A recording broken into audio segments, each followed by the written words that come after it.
The man known to history as John F. Kennedy was born on the 29th of May, 1917 at his family's home in Brookline, Massachusetts, a suburb of Boston.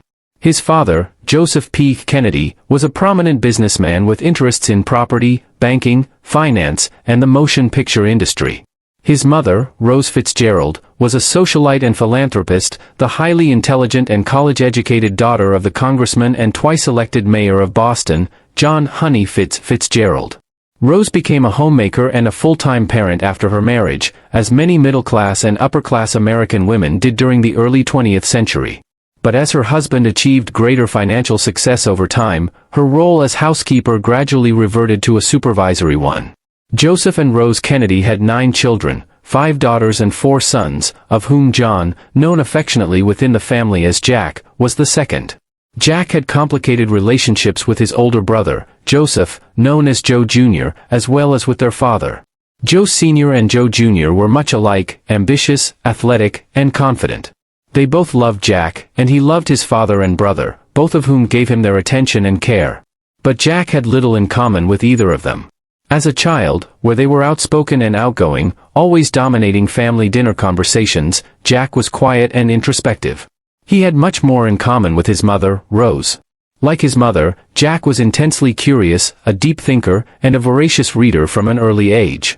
Rose Kennedy had shown far more academic aptitude and achievement during her high school and college years than her husband had. Rose graduated third from a high school class of nearly 300 students, and Jack seemed to have inherited her more intellectual and cerebral qualities. As a child, Rose recalled her second son struck her as a daydreamer, even a romantic. It seemed to her that during any conversation or while performing any task, Jack was only half present, while his other half was wandering somewhere no one else could follow. Perhaps it was because Joe Jr. idolized and emulated their father so much, or because Joe Sr. was so assiduous in cultivating a spirit of competitiveness within and among his children, that Jack sought to distinguish himself from his older brother. It may also explain why Joe Jr. and Jack fought with one another so frequently in childhood and why they proved to be so intensely competitive with each other later in life. Their father's constant emphasis on the importance of winning and success was something that all of Joe Sr.'s younger children absorbed as well.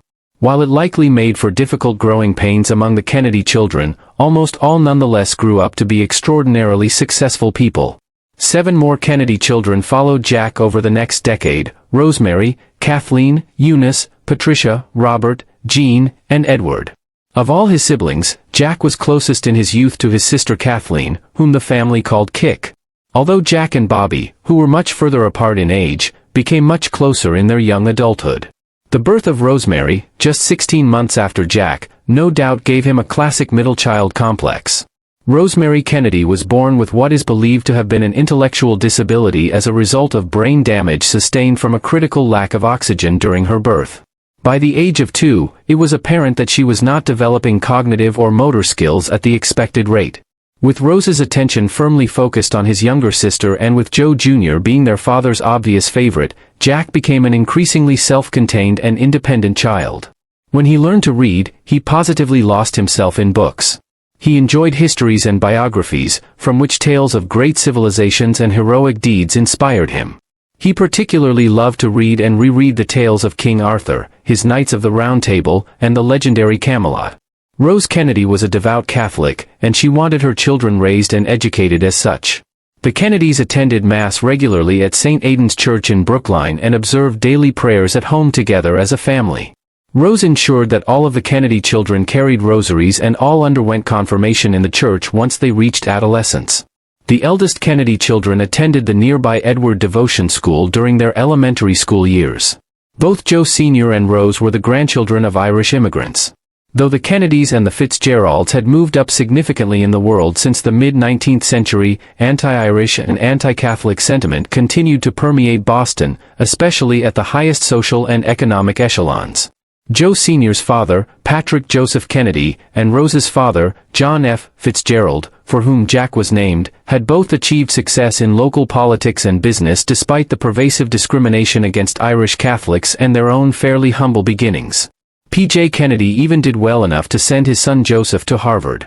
Though both of their families had achieved a great deal of success in just 2 generations, Joe Sr. grew weary of the persistent "no Irish need apply" signs, which continued to marginalize Boston's Irish population for housing and jobs while also barring them from social clubs and events reserved for elite white Protestants. When Jack was 10 years old, Joe Sr. and Rose moved the family from Brooklyn, Massachusetts, to the New York City borough known as the Bronx. The move to New York was also partly in response to a shift in Joe Sr.'s business activities. It allowed him to be closer to Wall Street, thus facilitating the greater ease of managing his finance and property concerns. He began to make regular business trips to Los Angeles as well, where he had purchased several failing film companies and amalgamated them into the highly successful RKO Pictures. Nettie were both traditionalists to whom family was all important, but their marriage was in no way perfect. Joe Sr. regularly had extramarital affairs throughout much of their life together. Because divorce was frowned upon at best and was especially taboo for Catholics, Rose was forced to find her own ways of coping with her husband's unfaithfulness. Joe Sr. often had affairs with women he met in his professional life, such as secretaries and actresses. He carried on an affair for some years with the celebrated actress Gloria Swanson, whom he even invited home to visit his family. One can only imagine the grace and dignity Rose had to call upon in order to behave as a warm and welcoming hostess to her husband's mistress. Throughout her marriage to Joseph Kennedy, Rose regularly took short vacations by herself, often with her sisters or a few close friends. These trips likely provided some respite from the demands of her increasingly visible public position as Mrs. Joseph Kennedy, as well as being the mother of 9 children, the oldest of whom was barely into his mid-teens. Despite her husband's constant womanizing, Rose Kennedy remained stoic. She never outwardly acknowledged Joseph's philandering or spoke of the pain it undoubtedly gave her. The fact that Joseph Kennedy was an active and engaged husband and father when he was present may have provided some salve to the sting of his infidelities. The Kennedys did not allow their children to be lazy and dream away their weekends or school vacations.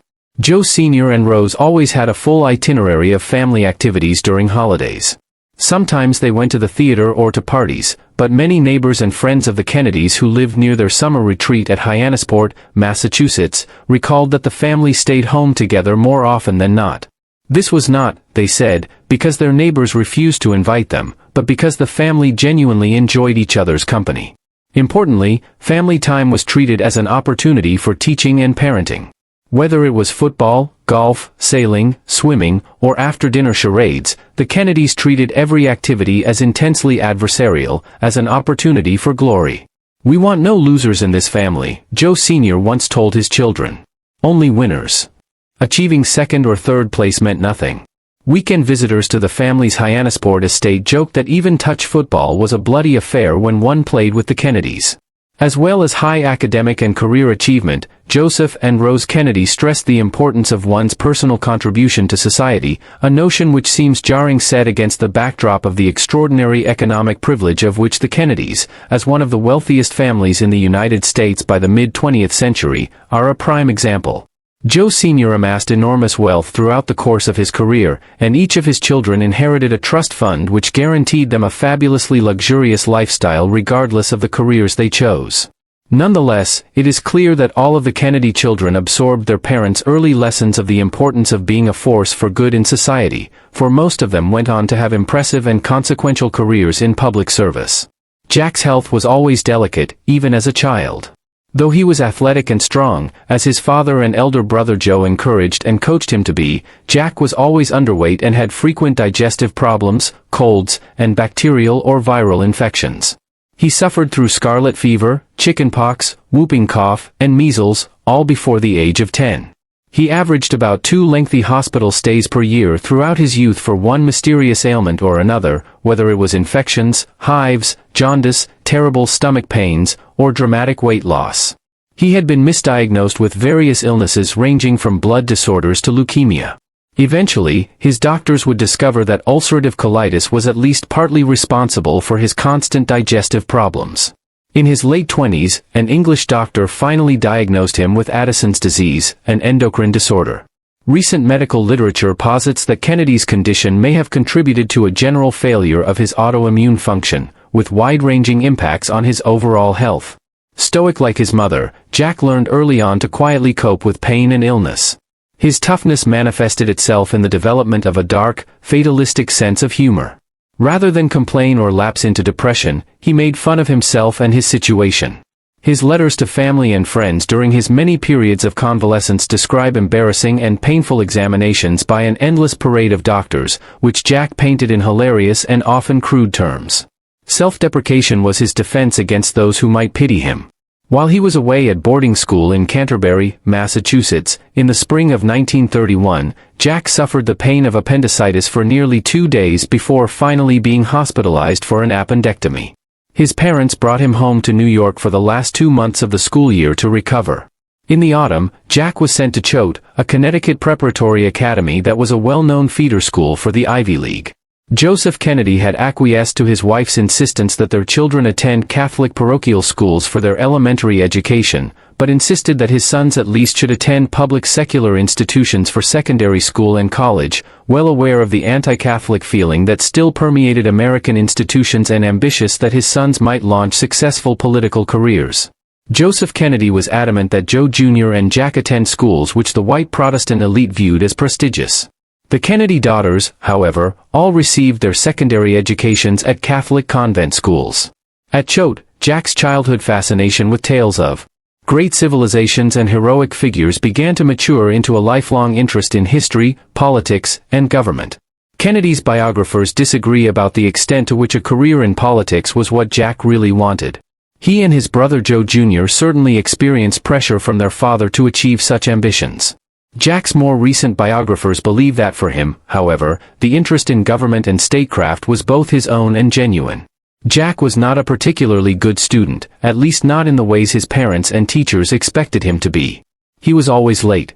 He was invariably sloppy, often showing up to class in rumpled clothes and odd socks, his school tie askew. His roommate and his housemaster both complained that his room was always a disastrous mess. To top it all off, Jack's sense of humor was far too irreverent to please the authority figures around him. Throughout his academic career at Choate, Jack achieved no more than a C average. All this, however, seemed to be no yardstick of the young man's ability or promise. Joe Jr., who was 2 years ahead of Jack at Choate, achieved much better grades than his younger brother. He was a star athlete and had a much better behavior record. However, Jack's teachers perceived his natural intelligence and intuited that he might be an outstanding student if only he would apply himself. He was blessed with the ability to read a text and to grasp and contextualize all of its implications quickly. His memory was first-rate, and his powers of recall from a single reading were impressive. He had a highly developed and artful vocabulary for his age, and despite his poor spelling and poor use of punctuation, he was an excellent writer. He was exceptionally creative and imaginative in ways his brother was not. Jack's instructors noted he was especially adept at English and history, both subjects which interested him enough that he achieved grades in the upper 70s and low 80s, unlike his scores in math, sciences, or foreign languages, subjects in which he usually scored in the mid-60s. Though he was hardly CHO's most impressive scholar, he was nonetheless well liked by his fellow students and even most of his teachers. What most of his peers remembered about Jack was his charm and affability. Handsome and charismatic, with a winning smile and a quick wit, even the faculty and school staff couldn't help but like him, even though he could be a handful. As an insecure young man just outgrowing his shyness and trying to stand out from his accomplished older brother, their father's favorite, Jack became something of a rebel.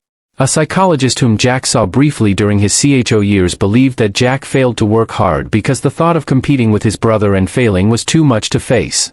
One of the many benefits Jack gained from attending Choate was the opportunity to come out of his shell as well as his brother's shadow.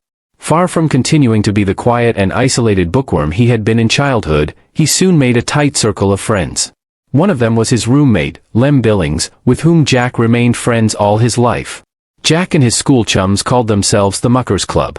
The name was coined by the school's headmaster, who had given the whole student body a dressing gown for the latest practical joke Jack and his pals had dreamed up. Holding up a broken toilet seat, which had evidently been exploded with a firecracker, the headmaster warned them that he would find the muckers that had so brazenly disrespected their school. On another occasion, the Muckers Club had stolen a life-size cardboard cutout of the film star Mae West from a local movie theater and put it in their housemaster's bed. The group even had lapel pins made with an engraving of a shovel and the initial CMC, or Choate Muckers Club, engraved on them. The boys came very close to expulsion in their second year, a threat that was rescinded once their headmaster had calmed down. Jack successfully completed his studies at CHO in the summer of 1935.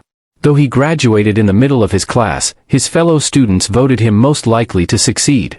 Though his high school grades had been less than impressive, Jack did quite well on his college entrance exams to Harvard and Princeton, earning scores in the 80s for both tests. He gained admission to both universities for the 1935 to 1936 school year and happily selected Princeton since a number of his school friends from Chott, including Lem Billings, were starting there in September as well. Joseph Kennedy intended for Jack to first spend a semester studying under Harold Laski at the London School of Economics, as his brother Joe Jr. had. But Jack's continuing ill health brought him back to the States within a month. He managed to enroll late at Princeton, but even this was too much for him, and he was once again hospitalized just 2 months later. Since returning in the middle of the school year was not an option once Jack recovered, Joseph Kennedy decided to send his son to Europe. Jack spent the late spring and the whole summer wandering through Europe, experiencing what is now called a gap year before beginning his first year of college. In the autumn of 1936, Jack began his studies at Harvard, his father's alma mater, as Joseph Kennedy had hoped he would. During his first few years at Harvard, Jack hardly seemed to take his studies and academic record more seriously than he had at CHO. A gentleman's C average, which had also been characteristic of Joseph Kennedy's own performance when he attended Harvard, seemed to be good enough for Jack. During his early college years, he seemed far more interested in the sports and social opportunities offered at the college. He joined the football and swim teams. He had a close-knit group of friends at Harvard, some of them from his Chott days, and they often went to movies and parties together. Jack also developed his well-known reputation with women during these years. Ugh, he rarely had a steady girlfriend. Jack's handsomeness, charisma, and intelligence ensured that he always had a date for every social occasion. Like his father, Jack developed a reputation for inveterate skirt chasing and many affairs, behavior which Joe Sr. approved and encouraged in his letters to his young son. However, Jack's reputation with women was really only prevalent among people in the know and did not become public knowledge until the decades following his death. Jack's latter years at Harvard were far more productive and impressive.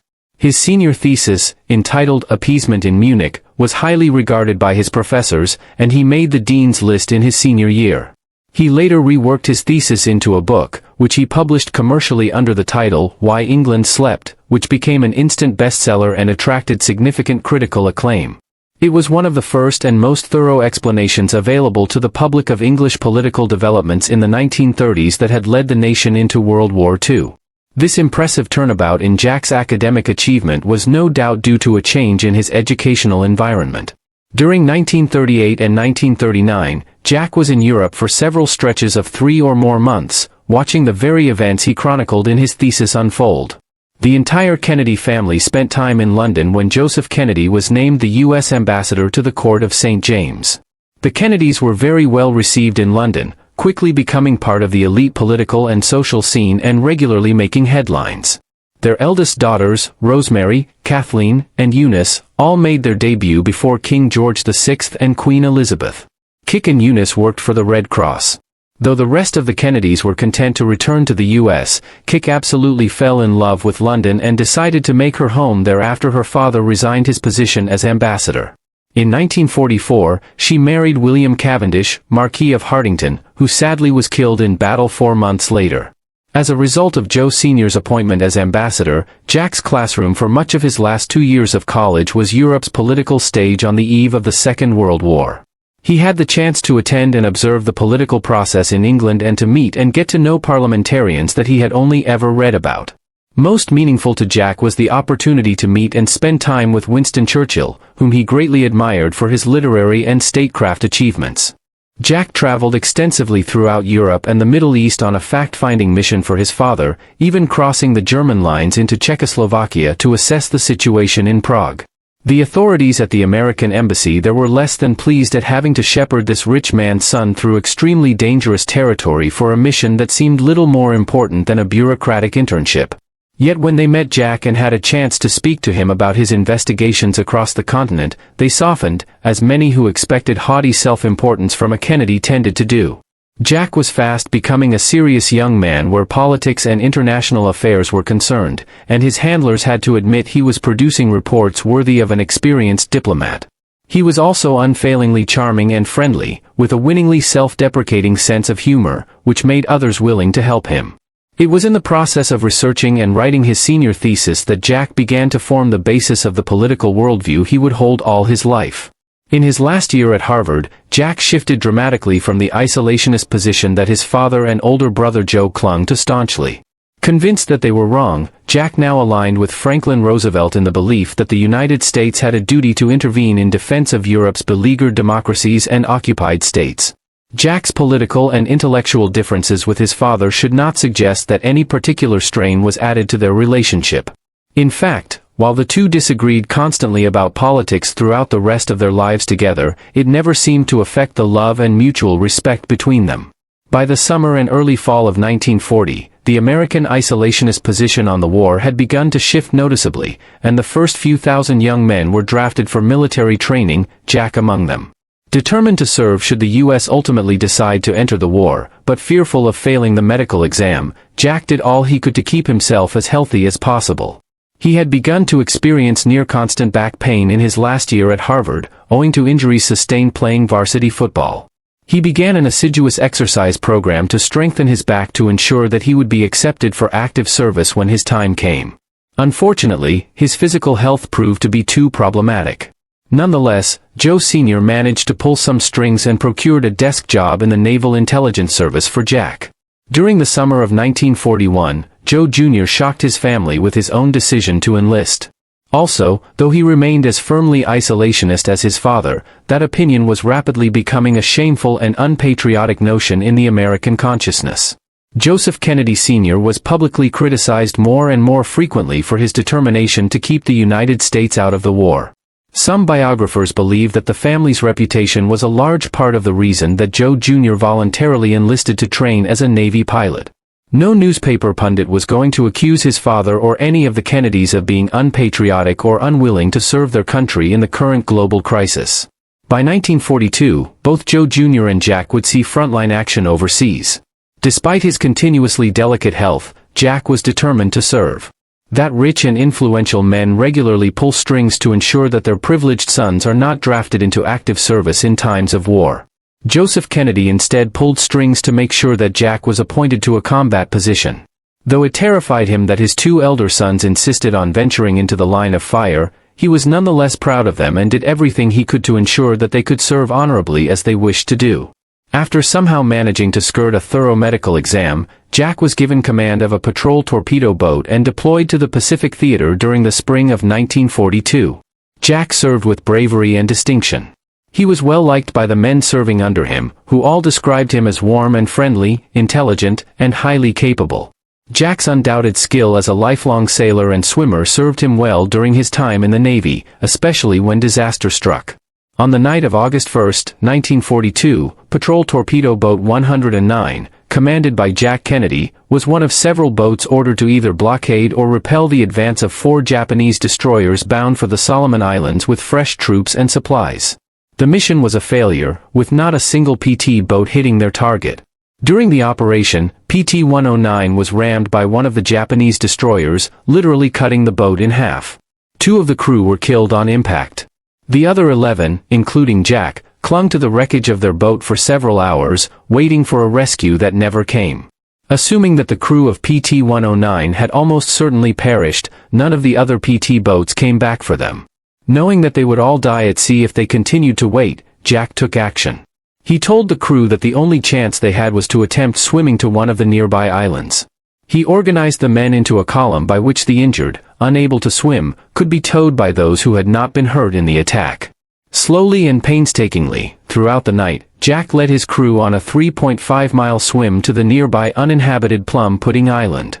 Though he had seriously re-injured his back during the crash, Jack told no one, continuing to swim and call encouragement to his men.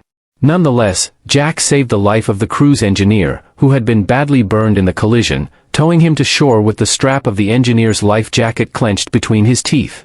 The crew of PT-109 were incredibly lucky. They were found by a civilian fisherman who carried their request for help to the nearest Allied stronghold. Jack had carved the crew's SOS message and a rough sketch of their geographic location on a coconut shell. Back home in the United States, Joe Kennedy Sr. had spent a week in agony waiting for news. He had been told privately and confidentially about the loss of PT-109 and its missing crew. He kept it to himself, unable to bear the thought of telling his wife and family, clinging to hope that his son and his comrades might yet be found. 7 days after the crash, Jack and his crew were rescued, and the story exploded in the American newspapers. Jack was awarded a Purple Heart for injuries sustained during battle, as well as the Navy and Marine Corps Medal, the highest honor awarded for that branch of the American military. Sadly, Joe Jr. was not so lucky. Joe Jr. had served ably and well as a Navy pilot, flying 25 combat missions by the summer of 1944. Though he was due to be sent home, he volunteered instead for Operations Aphrodite and Anvil, an experimental bombing program. Tragically, during the test flight, the bomber's explosives detonated prematurely, killing both Joe Jr. and his co-pilot instantly. The loss of their eldest son was a terrible blow to the entire Kennedy family, not least to Jack, who suspected that Joe had enlisted in the Navy not only for honor's sake but also as part of his ongoing competitive rivalry with Jack. The younger Kennedys were equally grieved. Joe Jr. had always been a loving mentor and a reliable figure in his younger sisters' and brothers' lives. The blow likely fell most cruelly on Joe Sr. and Rose. The death of their first child came upon the heels of another private family tragedy. Their eldest daughter, Rosemary, had begun to regress noticeably in previous years. At 23 years of age, she still attended a convent school, which could give her the kind of attention and personalized instruction she required. But by 1941 or 42, the school staff began to report an increase in frustrated and aggressive behavior in Rosemary. She became physically confrontational with those who made her angry, and she had begun to wander off without telling anyone where she was going. Fearful that Rosemary might eventually cause serious harm to others or to herself, Joe Sr. and Rose sought medical advice on how to help their daughter. The physicians they consulted recommended a frontal lobe lobotomy, a new procedure at the time, which surgeons claimed could put an end to aggressive or antisocial behavioral traits. Trusting that these doctors and surgeons were competent and believing their claims that Rosemary would be much happier and gentler after the procedure, Joe Sr. and Rose consented. The results were utterly tragic. Rosemary lost all of the progress that her mother had painstakingly helped her develop over the years. She had never attained the intellectual capacity for senior school or university study, but she had eventually learned to read and write well enough. After the surgery, she became nearly nonverbal and required constant care for her physical needs for the rest of her life. Rosemary became a shadow of her formerly sweet, loving, and excitable self. Joe Sr. and Rose were utterly devastated by the outcome of Rosemary's treatment and blamed themselves. Joseph insisted that only he should visit Rosemary in the care facility that was to be her new home. And indeed, this remained the case for years afterwards. Rose visited her daughter only once in the next 20 years, while the other Kennedy children were told nothing about what had happened to their sister. Joe Sr. would only say that she was well, that she had many friends, and enjoyed her job teaching young children with similar challenges. In an interview many years later, Eunice Kennedy revealed that she and her younger siblings were not told about Rosemary's lobotomy or resulting tragic condition for decades. Whether or not Jack knew anything about it is still unclear. The loss of Joe Jr. and Rosemary during the years of World War II was the beginning of a series of terrible tragedies that would befall the Kennedys and their descendants throughout the remainder of the 20th century. When he was discharged from active duty, Jack returned home to his family.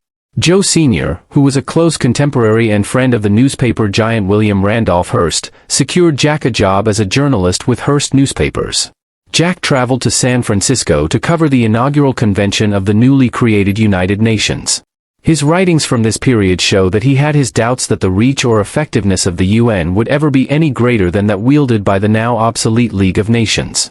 He also saw the creation of a Security Council with broad veto powers as conferring an unfair advantage to already powerful countries, by which they might continue to dominate the rest of the world and thus negate much of the intended spirit of the institution.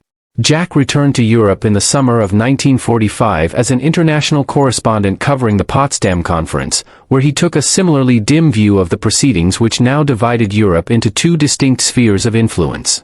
It was already clear by the end of the war that the United States and the Soviet Union were locked into a trajectory of struggle for geopolitical supremacy. With the economies and infrastructure of so many other countries shattered by the war, Jack knew that only the US and Russia now had the resources or the power to shape the post-war world. After the years he had spent observing and researching the geopolitical configurations of Europe and Asia, he believed that if the world was going to avoid sliding back into brutal authoritarianism or wholesale imperialism, the United States had to embrace internationalism and support nations seeking sovereignty and development in order to keep them from turning to communism or from coming under the direct rule of the Soviet Union. Throughout his subsequent political career, Kennedy remained an avid Cold Warrior. While he was a reasonably talented writer, which he had proven with the publication of his senior thesis and regular editorials for the Harvard Crimson, Jack's real passion clearly lay elsewhere. Some biographers speculate that Jack undertook his subsequent political career mostly under pressure from Joe Sr., who was absolutely determined to see one of his children attain high political office. It does not seem that this was the case, however. Jack remained passionately interested in politics and government throughout his young life, and it seems unlikely that his father had to twist Jack's arm particularly hard, if at all, to urge him to run for a seat in the U.S. House of Representatives. Joe Sr. not only managed his son's 1947 congressional campaign, he bankrolled the entire operation, lobbied for political and media support, and promised favors and bribes to those who could help support Jack's candidacy. That being said, the campaign's platform was entirely Jack's brainchild. He may have worked closely with his father on strategy and discussed policy proposals with him and the rest of his campaign team, but ultimately, policy decisions were his alone, and he wrote all of his own speeches with the editorial help of his assistant, Ted Sorensen. The whole Kennedy family contributed in some fashion to the furthering of Jack's political career throughout the following decade.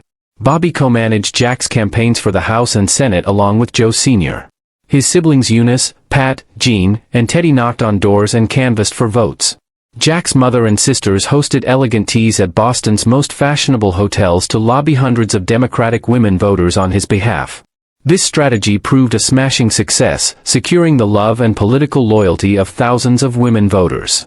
In 1947, at just 29 years old, John F. Kennedy won election to the U.S. House of Representatives, defeating Henry Cabot Lodge in the 11th District of Massachusetts. In 1948, another terrible tragedy befell the Kennedys when they received word that their daughter Kik was killed in a plane crash while on vacation with friends. Jack was utterly devastated. Of all his siblings, he had always been closest to Kik. She was quick and witty like himself. She had always looked up to and admired her older brother, and he in turn trusted her implicitly. Their siblings recalled that Jack and Kik often finished each other's sentences or were caught giggling over private jokes they shared with no one else in the family. When Kik died, Jack's friend Lem Billings recalled, it became that much harder to reach Jack. He had never been very demonstrative with his emotions to begin with, and with his beloved sister gone, he became even more remote emotionally. While he was a loving big brother to all of his younger siblings, the increasingly close relationship he had recently developed with his brother Bobby likely provided some comfort after Kik's passing. There was such a big difference between them in age that the two brothers did not attain a real closeness until Bobby was in his early to mid-20s. Jack and Bobby became best friends when they worked together on Jack's 1947 campaign for the U.S. House of Representatives. From there on, throughout Jack's political career, Bobby would work in lockstep with his brother and their father, managing Jack's campaign for Congress, for the Senate, and eventual. Jack ran for the office of President of the United States, with Bobby serving as Jack's Attorney General and right-hand man. During his tenure as a member of the House and later as a senator for Massachusetts, Jack established political positions and leanings that would come to characterize his entire career. He remained an avid New Dealer in the Roosevelt mold. He voted in favor of strengthening Social Security, building more affordable housing, and establishing rent control. He tended to support pro-labor initiatives and opposed excessive tax relief for large corporations like oil companies. He was also an active advocate for American veterans and worked to improve the provision of housing and job opportunities for them. Additionally, he supported the passage of the 1957 Civil Rights Act. Historically, these positions have endeared Kennedy to liberals and progressives, many of whom continue to admire his policy record, writings, and speeches. Other scholars, however, have sought to highlight his seemingly more conservative policy positions and insist that the man himself was not nearly so progressive as his reputation implies. Indeed, Jack took a hardline stance against communism both internationally and domestically. He supported cuts to income taxes and corporate taxes to encourage growth, and he showed a certain weariness for the power of organized labor, all qualities typically associated with an American conservative perspective. Yet Kennedy's worldview was far more nuanced. Despite his stance on communism, Kennedy was no supporter of Joseph McCarthy or of his zealous campaign against suspected communists in the government or the military. Though McCarthy was a friend of Joe Kennedy's, Jack loathed McCarthy personally and thought him dangerous, as many of his colleagues did. But like them, he also feared McCarthy's power over the increasingly anti-communist American public. Further, Jack may have supported lower taxes, free trade, and a strong dollar, but not for the primary benefit of elites or corporations or at the expense of public programs that benefited working people. Finally, his weariness of unions had less to do with the typical conservative fear of organized labor restricting growth than with the potential for unions to hijack the power of the workers they were supposed to represent. In the final estimation, what emerges is not a flaming progressive or a firm conservative. For that matter, Kennedy was a moderate, a pragmatist, and a realist. A close reading of his political speeches, his books, and his academic papers reveals a deep thinker whose policy conclusions were far more complex than the traditional left-wing or right-wing labels typically allow.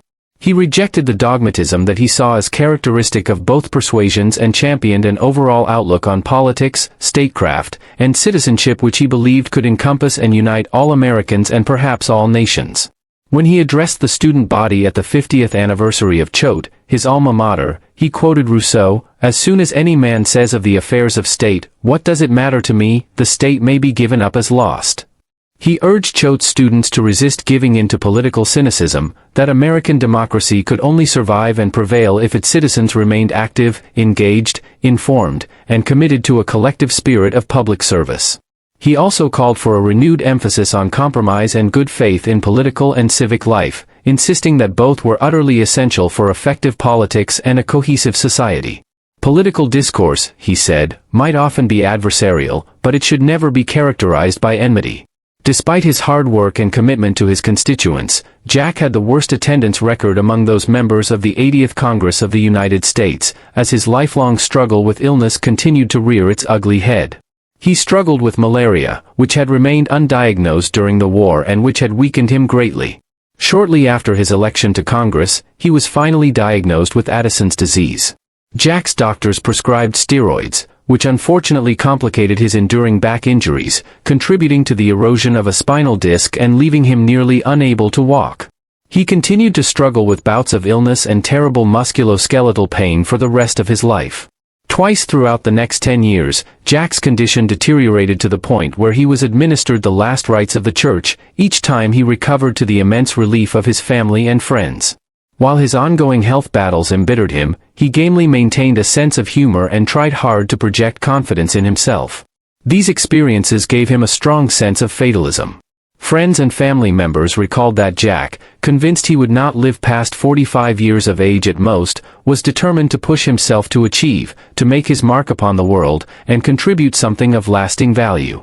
By the time he began his Senate campaign, Jack was 34 years old and still an inveterate bachelor. His aides and assistants despaired over his continued messiness and lack of organization.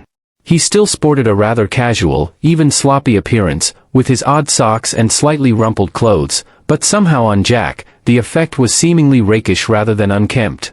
His tousled hair came off as boyish, and his confidence, charm, and affability seemed to help him carry it all off.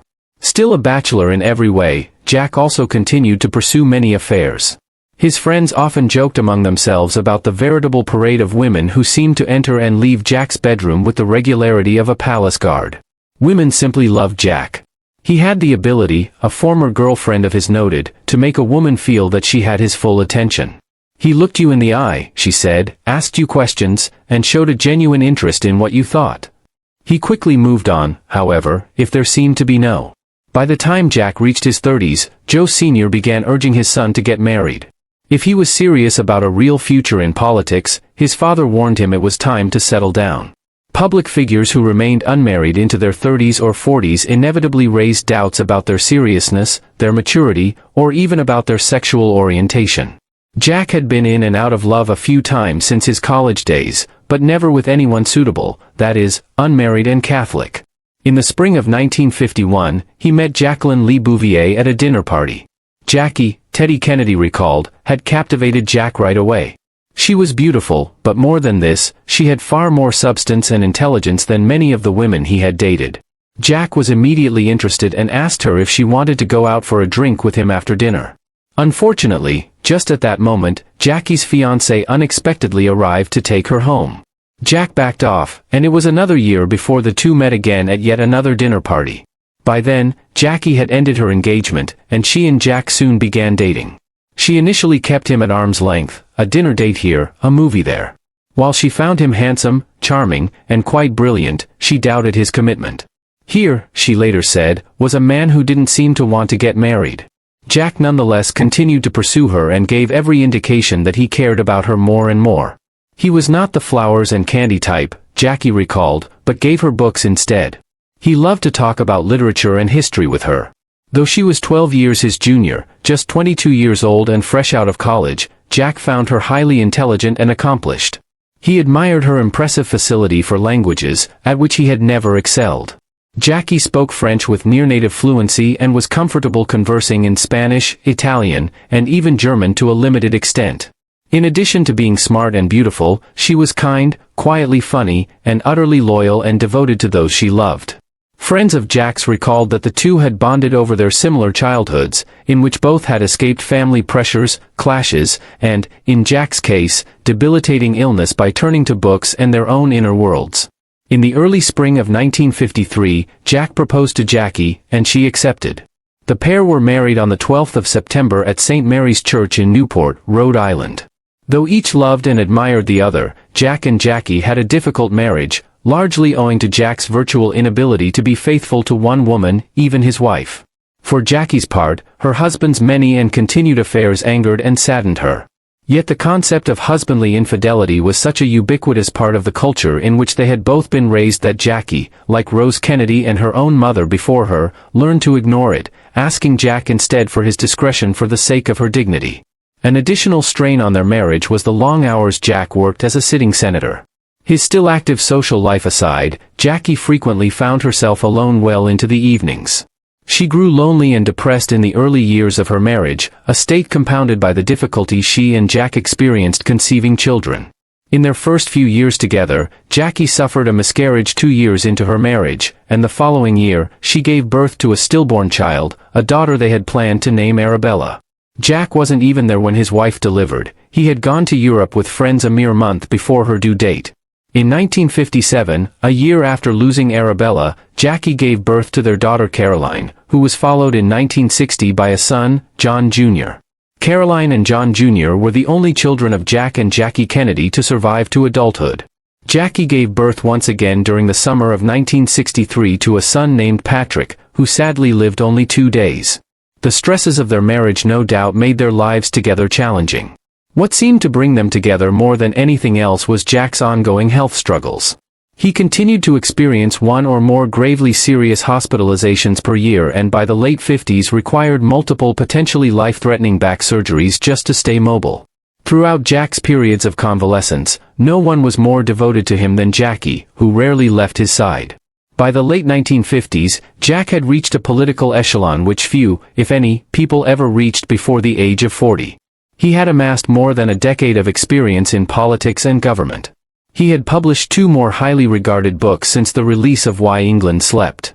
In 1956, he published Profiles in Courage, for which he won a Pulitzer Prize. In 1958, he published A Nation of Immigrants in partnership with the Anti-Defamation League. In these works, as well as in his speeches in Congress or on the campaign trail, Kennedy had constructed a political ethos and a vision for his country's future which would carry him all the way to the White House by 1960, with his brother Bobby and his wife Jackie at his side helping to manage his campaign. And with his father Joe Sr. at his back advising and financing him, Jack hit the campaign trail in what proved to be one of the most fascinating elections in American history. The employment of media resources was unprecedented, and the election featured the nation's first-ever televised political debates. Carefully coached, naturally photogenic, and now significantly more polished thanks to the influence of his wife Jackie and her legendary sense of style, Jack Kennedy made a far more favorable impression on television than his Republican opponent, Richard Nixon. Some commentators have insisted that Nixon's performance in the debate was more substantive than Kennedy's, but that his tendency to speak to the reporters and not the camera, as well as his noticeably sweaty countenance, weakened his effectiveness. In the television medium, Kennedy's charisma in that first televised debate sent him rising in the polls. In the end, John F. Kennedy took 303 Electoral College votes to Nixon's 219, winning him the presidency, though he secured the popular vote by less than 1% over his rival. JFK, as he has become known, was the youngest president ever elected to the White House at just 43 years old, as well as the first Catholic. Jack's presidency is a storied one in American history and popular culture. Though it lasted less than 1,000 days, rarely had so much tumultuous change been set in motion so rapidly in such a short period of time. During the scant 3 years of his presidency, Jack's administration confronted and helped overcome the gravest threat ever faced by Cold War America with the Cuban Missile Crisis. He sponsored extensive and varied legislation and laid the groundwork for broad domestic reforms, which would see their full fruition in the subsequent presidency of Lyndon Johnson.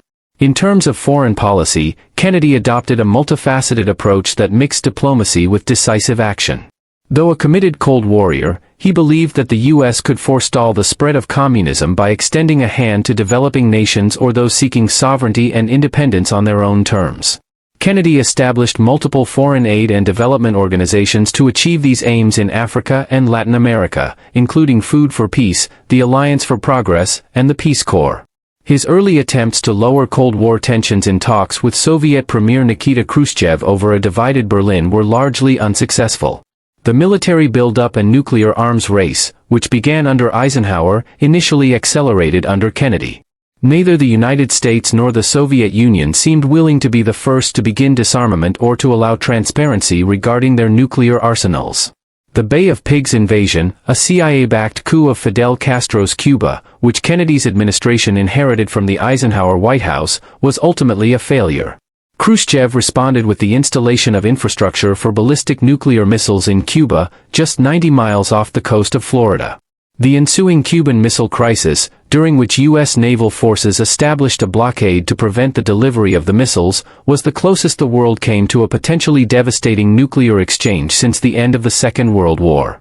To Kennedy's and Khrushchev's mutual credit, they were able to secure a diplomatic solution whereby the Soviets would remove all nuclear infrastructure from Cuba and the U.S. would dismantle their nuclear infrastructure in Turkey, where missiles were positioned for strikes on Russia. A direct telephone line was established between Kennedy and Khrushchev following this episode, and Cold War tensions began to lessen considerably. The Cuban Missile Crisis had badly shaken Kennedy and considerably altered his perspective on the Cold War, spurring him to change tactics and pursue the first nuclear test ban treaty with Soviet Russia. One area of Cold War competition that would be allowed to continue was the newly formed NASA and its Apollo program. Though he would not live to see Neil Armstrong walk on the moon, one of the things Kennedy is most remembered for is laying the groundwork and instilling the confidence in the American people to launch a new age of space exploration. Historians are divided on Kennedy's domestic policy record. While some emphasize his failure to enact a majority of his New Frontier agenda items during his 3-year stint in the White House, others point out that those proposals that did not achieve passage during Kennedy's tenure were subsequently passed during Johnson's presidency. Still, an impressive amount of legislation was initiated by the Kennedy administration, including reforms in education, labor, healthcare, social welfare, and taxation. Between 1961 and 1963, corporate taxes and income taxes across all brackets were lowered to encourage growth and consumer spending. Social Security was bolstered, food stamps were reintroduced, revitalization schemes were launched in economically depressed areas, the minimum wage was raised, collective bargaining power was strengthened, and educational funding was increased.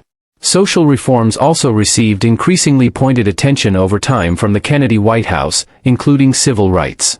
1962 saw the establishment of the Commission on the Status of Women, which investigated and reported on women's inequality in areas such as education, employment, and political representation. One area of domestic policy in which Kennedy evolved considerably throughout his presidency was civil rights.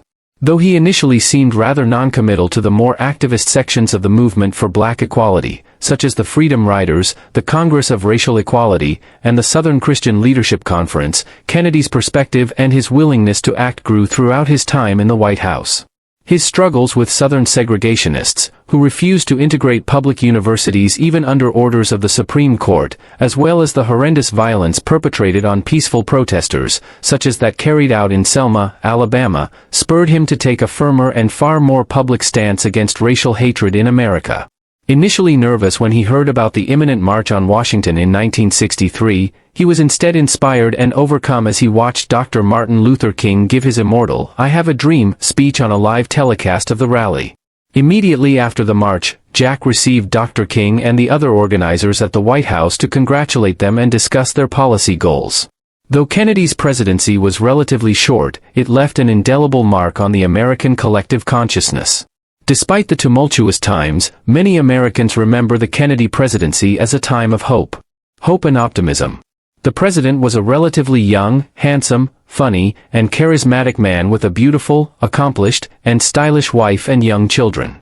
The Kennedys were exceptionally media-savvy, projecting a wholesome family atmosphere with more than a touch of glamour, which seemed to be the most salient characteristics in glossy magazine spreads and carefully edited newsreels.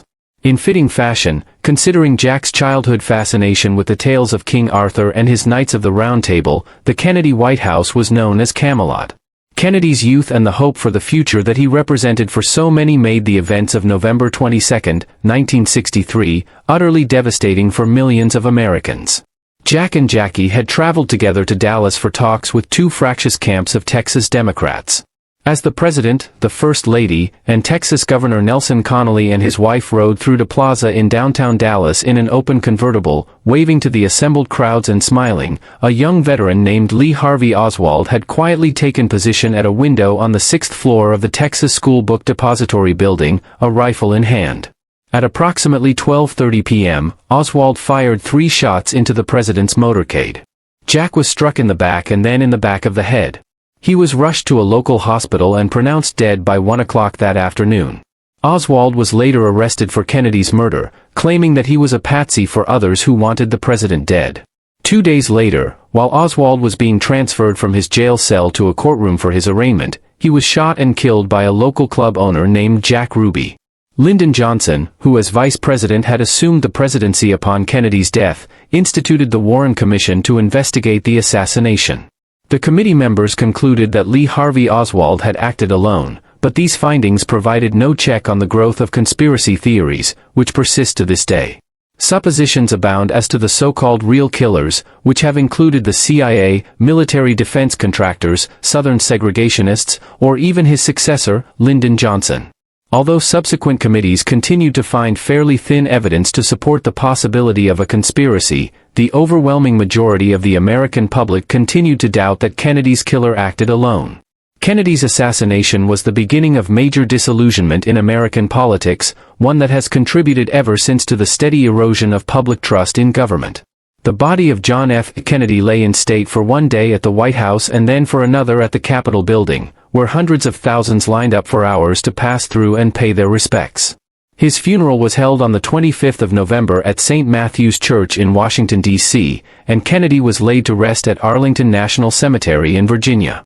Historian and friend of John F. Kennedy, Arthur Schlesinger Jr., once noted that more than any others, for events defined the American experience in the 20th century, the bombing of Pearl Harbor, the death of Franklin Roosevelt, NASA's 1969 moon landing, and the assassination of JFK.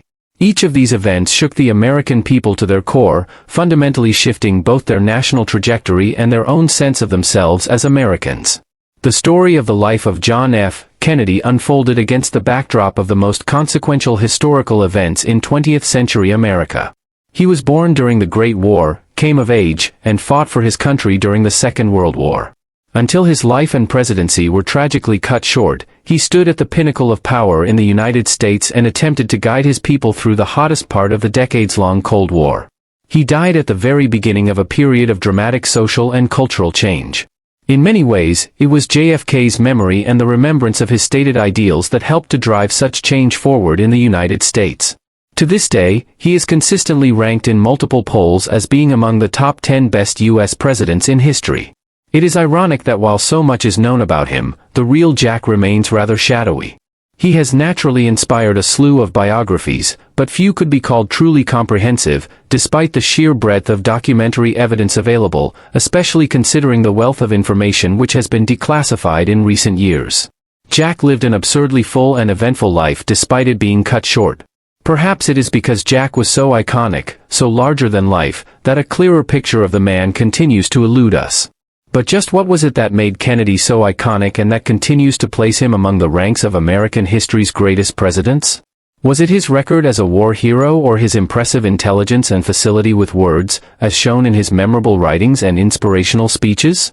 Was it his undoubted charisma and magnetism? Was it partly due to the fact that his virtues were heartily extolled and his flaws and failings, which are characteristic of all people, were well concealed until long after his death? Was it the timing of his ascension to the presidency at such a uniquely dramatic period of international political and social change? Or was it perhaps simply that he was tragically struck down at such a young age and right at the beginning of what many believed would be a season of hope and optimism for their country? This last supposition may strike closest to the truth. For while a good deal of positive change followed JFK's presidency, the United States also went on to lose tens of thousands of young men in an expanded conflict in Vietnam under President Johnson. For more major assassinations of prominent figures pursuing broad political and social change occurred between 1963 and 1968, including Malcolm X, Medgar Evers, Dr. Martin Luther King Jr., and Jack's own brother Bobby Kennedy. Finally, a new conservative tide rose with the election of Richard Nixon in 1968, heralding the arrival of a backlash against the more liberal and progressive reforms of the Kennedy and Johnson presidencies. A tide that has continued to alternately rise and ebb in the decades since and to heighten polarization with each political shift. In contrast to the largely positive view on JFK himself, his presidency and legacy, his critics point to numerous areas and decisions which could be said to mar his personal and political record. These include his decision to launch the Bay of Pigs invasion, his failure to come to a détente with Nikita Khrushchev over the division of Berlin, which ultimately resulted in the erection of the Berlin Wall, bringing into reality the most tangible realization of the Iron Curtain. This lack of a détente with the Soviet premier can also be said to have increased the likelihood of the Cuban Missile Crisis occurring, which could have brought the world to a nuclear apocalypse. As well as this, the U.S. support for the coup to oust and assassinate the South Vietnamese president, Ngo Dinh Diem, ultimately resulted in the weakening of South Vietnam and its eventual defeat. On the domestic front, his dropping of import duties to promote international trade could be said to have weakened American industry through the proliferation of cheaper foreign imports, while his notorious affairs and extramarital liaisons undermine his image as a family man and lead to questions over his moral integrity. What do you think of John F. Kennedy? Would he be regarded with the same reverence had he not been assassinated in 1963, or was he a flawed president and human being who was made a martyr by Lee Harvey Oswald?